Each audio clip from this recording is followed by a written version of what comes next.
தந்தி தொலைக்காட்சி நேயர்களுக்கு வணக்கம். நல்லதை சொல்வோம், நல்லதை செய்வோம், நல்லதே நடக்கும். இன்று 2/2/2023 வியாழக்கிழமை, திருவாதிரை நட்சத்திரம் நாள் முழுவதும் இருக்கின்றது. இன்றைக்கு தேதியும் 2, மாதமும் 2. இன்றைக்கு நான் உங்களுக்கு சொல்ல இருக்கிற நல்ல கருத்து திருமண ராகங்கள் பற்றி சொல்ல போகிறேன். பொதுவாக இசை கேட்டால் புவி அசைந்தாடும்னு ஒரு பாட்டு. இசைன்னு ஏன் பேர் வச்சேன் அப்படின்னா, இசைவு கொடுப்பது இசை, இசைவு தருவது. ஒருத்தர் சில பேர் காரியங்களை போய் கேட்டுக்கிட்டு வாங்கம்பாங்க, அவர் இசைவு சொன்னாராம்பாங்க, ஒப்புதல் சொன்னாராம்பாங்க. அந்த இசைவு தரலைன்னா அவர் ஒத்துக்கலைன்னு அர்த்தம். அப்படி மக்களை இசைவு தர வைப்பதற்கு பேர் தான் இசை. இயல், இசை, நாடகம்னு 3 உண்டு தமிழில். எங்கள் ஊர்லெல்லாம் தமிழ் மன்றம்னு நடக்கும். அதில் இயல் ஒரு நாள், இசை ஒரு நாள், நாடகம் ஒரு நாள் அந்த காலத்தில் நடந்துச்சு.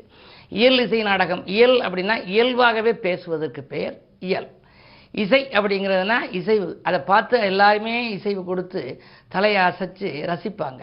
நாடகம் என்றால் அகம் என்றால் மனம், அகத்தை நாடுவது. அதில் இயலும் இருக்கும், இசையும் இருக்கும், எல்லாம் கலந்து வரும், அதனால் அது நாடகம். அப்படி அந்த இசையில் கல்யாண வீட்டில் இப்போ இந்த கொரோனா பீரியடில் பாருங்கள், எல்லாரும் மாஸ்க் போட சொன்னாங்க. நான் ஒரு கல்யாணத்துக்கு போயிருந்தேன். அந்த சமயத்தில் ரொம்ப போகக்கூடாது அப்படின்னு சொல்லி கவர்மெண்ட் சொல்லி இருந்துச்சு, அரசாங்கம்.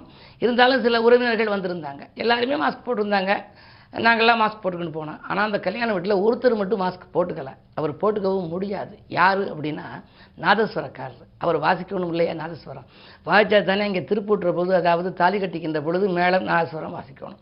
மேளக்காரரு மாஸ்க் போட்டுக்கலாம், ஆனால் நாதஸ்வரக்காரர் போட்டுக்க முடியாது.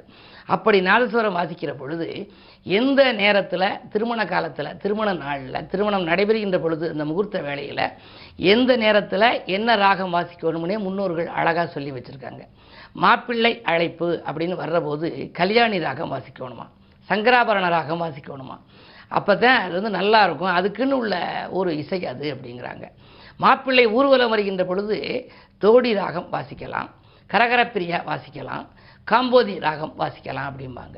அதே மாதிரி நிச்சயதார்த்தம் செய்கிற போது கானடா ராகம், அடானா ராகமெல்லாம் நிச்சயதார்த்தம் செய்கிற போது வாசிக்கணுமா. முகூர்த்தம் அன்று காலையில் பூபால ராகம் வாசிக்கணும், கேதார ராகம் வாசிக்கலாம், பிலகரி ராகம் வாசிக்கலாமா. முகூர்த்தம் அன்றைக்கு காலையில், அதாவது இந்த தாலி கட்டிக்கிற திருமண சடங்கு நடைபெறுகின்ற நேரத்தில், முகூர்த்தம் நடைபெறுவதற்கு முன்பு நாராயணிங்கிற ராகம், தன்யாசி அப்படிங்கிற ராகம் வாசிக்கணுமா. முகூர்த்த நேரத்தில் நாட்டை குறிஞ்சி, இந்த தாலி கட்டுற நேரம் இருக்கு இல்லையா, அந்த நேரத்துக்கு முன்னாடி முகூர்த்த நேரம் நெருங்குற போது நாட்டை குறிஞ்சி வாசிக்கணுமா. தாலி கட்டுகின்ற பொழுது ஆனந்த பைரவி வாசிக்கணுமா. ஆனந்தமான வாழ்க்கை அமைய ஆனந்த பைரவி ராகம் வாசிக்கணுமா. ஒவ்வொரு நிகழ்ச்சியிலையும் அதற்கு ஒவ்வொரு ராகத்தை வாசிப்பது சிறப்புன்னு சொல்லியிருக்காங்க. ஆனால் இந்த தாலி கட்டுகிற பொழுது அந்த நாதஸ்வரமும் வாசிப்பாங்க, மேளமும் வாசிப்பாங்க. ஆனால் அதில் மிதமிஞ்சி நமக்கு அந்த ஒலி கேட்கிறது மேளத்தினுடைய சத்தம் கேட்கும். கெட்டிமேளம் கெட்டிமேளம் கெட்டிமேளம்னு சொல்லுவாங்க, கைதட்டுவாங்க. எதுக்காக இப்படி கைதட்டுறாங்க அப்படின்னு சொன்னால், அந்த கல்யாண வீட்டில் பல பேர் தன்னுடைய குடும்ப கவலைகள், துக்கங்களை சொல்லுவாங்க. அது சரியில்லை, இது சரியில்லை, அப்படி போச்சு, இப்படி போச்சு அப்படிலாம் சொல்லி இந்த நெகட்டிவ் வார்த்தைகள், அதாவது எதிர்மறை வார்த்தைகளையா சில பேர் சொல்லிக்கிட்டு இருப்பாங்க. அந்த பழக்கம் மாற்ற முடியாது. ஆனால் அந்த சொல் இந்த தம்பதியருக்கு கேட்டக்கூடாது. அதனால் கெட்டிமேளத்தை கொட்டிட்டோம்னா யார் என்ன பேசினாலும் கேட்காது, எல்லாருமே மணமக்களை பார்ப்பாங்க, அவங்க தாலி கட்டுவாங்க. இப்படி முன்னோர்கள் அவ்வளவு வரையறுத்து வைத்திருக்கிறார்கள். திருமண வீட்டில் வாழை மரம் கட்டுறதுலேருந்து எந்த மரம் எதுக்கு கட்டுறோங்கிறத பற்றி எல்லாம். திருமண சடங்குங்கிறதே ஒரு மிகப்பெரிய கலை. எந்த நேரத்தில் எது செய்யணும் அப்படிங்கிறது. அது மாதிரி உள்ள எல்லாம் உங்களுக்கு தொடர்ந்து இந்த திருமண சம்பந்தப்பட்ட வைபவங்கள், சம்பந்தப்பட்ட சடங்கு சம்பிரதாயங்களுடைய அந்த நன்மைகள், அதனாலே என்ன மக்களுக்கு தெரிவிக்கிறார்கள், அந்த கருத்துக்களை எல்லாம் நீங்களும் கேட்டால், உங்களுடைய இல்லங்களில் இது போன்ற விழாக்கள் நடைகின்ற பொழுது அதை நீங்கள் கடைப்பிடித்து அதன் மூலமாக அந்த தம்பதியருக்கு சிறந்த வாழ்க்கை அமைய வழிவகுத்து கொடுக்கலாம் என்ற நல்ல கருத்தை தெரிவித்து இன்றைய ராசி பலன்களை இப்பொழுது உங்களுக்கு வழங்கப் போகின்றேன். மேசராசி நேயர்களே, வெற்றி படிக்கட்டின் விளிம்பில் ஏறுகின்ற நாள் இந்த நாள். இன்று வீட்டு தேவைகள் உங்களுக்கு உடனுக்குடன் பூர்த்தியாகும். பணவரவு திருப்திகரமாகவே இருக்கின்றது. ஆடை ஆபரண சேர்க்கை உண்டு. தைரியத்தோடும் தன்னம்பிக்கையோடும் நீங்கள் ஈடுபடுவீர்கள். உத்தியோகத்தில் கூட உங்களுக்கு நல்ல முன்னேற்றம், நல்ல தகவல் வரலாம். கேட்ட சலுகைகள் உங்களுக்கு கிடைக்கும். ரிஷபராசி நேயர்களே, உங்களுக்கெல்லாம் பம்பரமாக சுழன்று பணிபுரிகின்ற நாள். இன்று பக்குவமாக பேசி காரியங்களை சாதித்துக் கொள்வீர்கள். லாபம் தொழிலில் எதிர்பார்த்தபடியே கிடைக்கும். கரைந்த சேமிப்புகளை ஈடுகட்டுவீர்கள்.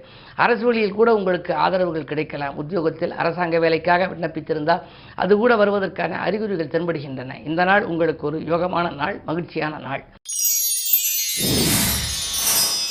மிதுன ராசி நேயர்களே, உங்களுக்கு பணப்புழக்கம் அதிகரிக்கும் நாள். இன்று பாராட்டு மழையில் நனையப் போகின்றீர்கள். தனாதிபதி சந்திரன் உங்கள் ராசியில் இருப்பதால் தனவரவு தாராளமாக வந்து கொண்டே இருக்கும். தொழிலை நல்லா வளப்படுத்தலாம், மேல் முதலீடு செய்யலாம் என்று நினைத்தவர்களுக்கு அதற்கான முதலீடுகளும் கிடைக்கும். வீடு இடம் வாங்குவது பற்றி சிந்திப்பீர்கள். சுப விரயங்கள் அதிகரிக்கும். இந்த நாள் உங்களுக்கு ஒரு நல்ல நாள். இன்று குருவாரம் என்பதனாலே குருவை கும்பிடுவது நல்லது. கடகராசி நேயர்களே, உங்களுக்கெல்லாம் குரு பார்வை ராசியில் இருப்பதனாலே இன்று கரைந்த சேமிப்புகளை ஈடுகட்டுகின்ற நாள். இன்று கவர்ச்சியாக பேசி காரியங்களை சாதித்துக் கொள்வீர்கள். திட்டமிட்ட காரியம் திட்டமிட்டபடியே நடக்கும். அன்பு நண்பர்களின் ஆதரவும் கிடைக்கும். தொழில் முன்னேற்றம் உண்டு. அடுத்தவர் நலங்கிறது எடுத்த முயற்சியிலும் உங்களுக்கு ஆதாயங்கள் கிடைக்கலாம். பயணங்களால் உங்களுக்கு பலன் கிடைக்கும். ராகுபலம் நன்றாக இருப்பதால் புதிய ஒப்பந்தங்களில் கையெழுத்திட்டு மகிழும் வாய்ப்பு கூட உண்டு. இந்த நாள் உங்களுக்கு ஒரு இனிய நாள். சிம்மராசி நேயர்களே, இன்றைக்கு அடுத்தவர் நலன்கருதி எடுத்த முயற்சியிலே ஆதாயம் கிடைக்கின்ற நாள். 6ஆம் இடத்திலே உங்களுக்கு சனி சூரியனோடு இருக்கின்றார். உங்கள் ராசிநாதன் 6இல் இருக்கின்ற பொழுது 6ஆம் இடம் எதிர்ப்பு, வியாதி, கடன். இருந்தாலும் கூட குருவினுடைய பார்வை 2, 12 ஆகிய இடங்களில் பதிவதனாலே பிரச்சனைகள் ஓரளவு நல்ல முடிவுக்கு வரலாம். எதிரிகளின் தொல்லை கொஞ்சம் குறையும். அரசு வழியில் கூட எதிர்பார்த்த ஒரு பொறுப்புகள் உங்களுக்கு கிடைக்கலாம். அன்பு நண்பர்கள் கடைசி நேரத்தில் உங்களுக்கு ஆதரவு கரம் நீட்டுவார்கள். கன்னிராசி நேயர்களே, உங்களுக்கெல்லாம் இன்று 7ஆம் இடத்திலே குருவின் பரிபூர்ண பார்வை உங்கள் ராசியில் பதிகின்ற பொழுது நீங்கள் எதற்கும் கவலைப்பட வேண்டியது இல்லை. தனித்து இயங்க வேண்டும் என்று பிரியப்படுவீர்கள். ஒருவரை சார்ந்து இருப்பவர்கள் இனி நாம் தனியாக இருந்து செயல்படுவோமா என்றெல்லாம் சிந்திப்பீர்கள். ஒரு உத்தியோகத்தில் உள்ளவர்கள் எத்தனை காலம்தான் இந்த வேலையில் இருப்பது, சம்பளம் போதுமானதாக இல்லையே, நாம் ஏதேனும் சொந்தமாக செய்யலாமா என்றெல்லாம் சிந்திப்பீர்கள். அப்படிப்பட்ட சிந்தனை வெற்றி பெறுகின்ற நாள் இந்த நாள். உங்களுக்கு உறுதுணையாக உறவினர்கள் அல்ல, நண்பர்கள் உங்களுக்கு கை கொடுத்து உதவுவார்கள். 2இல் கேது இருப்பதால் ஆன்மீக நாட்டம் உங்களுக்கு அதிகரிக்கும். பொதுவாக பார்க்கும் குருவை பலப்படுத்த இன்று குருவாரம் என்பதனாலே குருவை கும்பிடுவது நல்லது. துலாம் ராசி நேயர்களே, உங்களுக்கெல்லாம் வாழ்க்கை தேவைகள் பூர்த்தியாகும் நாள். வாகனம் வாங்கும் முயற்சியில் ஆர்வம் காட்டுவீர்கள். பயணங்களால் உங்களுக்கு பலன்கள் கிடைக்கும். 8இலே செவ்வாய் இருப்பதால் இடமாற்றங்கள், வீடு மாற்றங்கள் வரலாம். ஒரு சிலருக்கு அயல்நாட்டிலிருந்து கூட அழைப்புகள் வரலாம். என்ன இருந்தாலும் உங்களுக்கு ஆரோக்கியத்தில் தொல்லைகள் வந்து கொண்டே இருக்கும். ஒரு தொல்லை முடிந்தால் அடுத்து ஏதேனும் ஒரு தொந்தரவு வருகிறதே, மருத்துவ செலவு அதிகரிக்கிறது என்று கவலைப்படுவீர்கள். என்ன இருந்தாலும் செவ்வாய் பேச்சு வரை கொஞ்சம் பொறுமையாக இருப்பதுதான் நல்லது. இன்று குருவாரம் என்பதனாலே குரு தட்சிணாமூர்த்தியை வழிபடுவது நல்லது. விருச்சிக ராசி நேயர்களே, உங்களுக்கு சந்திராஷ்டமம். எதை செய்தாலும் திட்டமிட்டு செய்ய இயலாது. அருகில் இருப்பவர்களை அனுசரித்துக் கொள்ள வேண்டும். ஆதாயம் தரும் தகவல்கள் கிடைக்குமா என்றால் போதுமானதாக இருக்காது. அதே நேரத்திலே நீங்கள் எதையும் யோசித்து செய்ய வேண்டும். மற்றவர்களுக்கு நன்மை செய்தால் கூட அது தீமையாக தெரியலாம். பிறருக்கு பொறுப்பு சொல்வதனாலும் பிரச்சனைகள் உருவாகலாம். என்ன இருந்தாலும் குரு பார்வை உங்கள் ராசியில் பதிவதனாலே காரியங்கள் கடைசி நேரத்தில் கைகூடிவிடும். தனுசு ராசி நேயர்களே, திட்டமிட்ட காரியம் திட்டமிட்டபடியே நடைபெறும் நாள். திடீர் திருப்பங்கள் உங்களுக்கு உத்தியோகத்தில் வரலாம். அதே நேரத்தில் உள்ளமகளும் சம்பவங்களும் இல்லத்தில் நடைபெறப் போகிறது. சூரிய சனி சேர்க்கை இருக்கிறார்களே என்று நீங்கள் நினைக்க வேண்டாம். 9க்கு அதிபதி சூரியன் என்பதனாலே இதுவரை பாகப்பிரிவினைகள் ஒத்துவராமல் இருந்த சகோதரர்கள் இன்று ஒத்துவருவது போல் ஒரு நிலை உருவாகலாம். திடீரென வழக்குகள் சாதகமாக உங்களுக்கு முடியலாம்.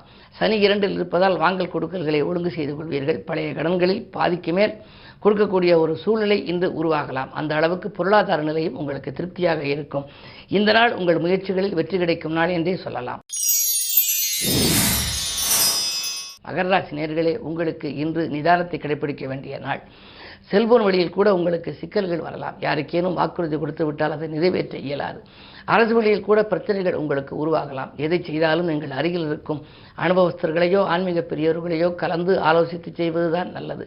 உடல்நிலையிலும் தொல்லைகள், மருத்துவ செலவு உண்டு. பிறருக்கு நன்மை செய்தால் அது தீமையாக தெரியலாம். பொறுப்பு சொல்வதன் மூலம் கூட சிலருக்கு பிரச்சனைகள் உருவாகலாம். குறிப்பாக நண்பர்களின் பகையை வளர்த்துக் கொள்ளாமல் பார்த்துக் கொள்வது நல்லது.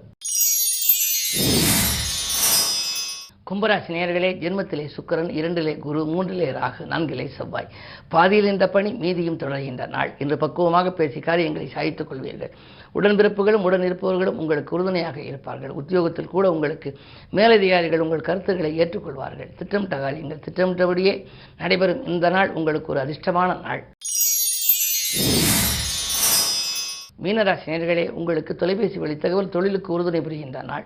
துணிவும் தன்னம்பிக்கையும் உங்களுக்கு கூடும். அதே நேரம் நண்பர்கள் உங்களுக்கு நல்ல தகவலை கொண்டு வந்து சேர்ப்பார்கள். அரசு வழியில் ஆதரவு கிடைக்கலாம்.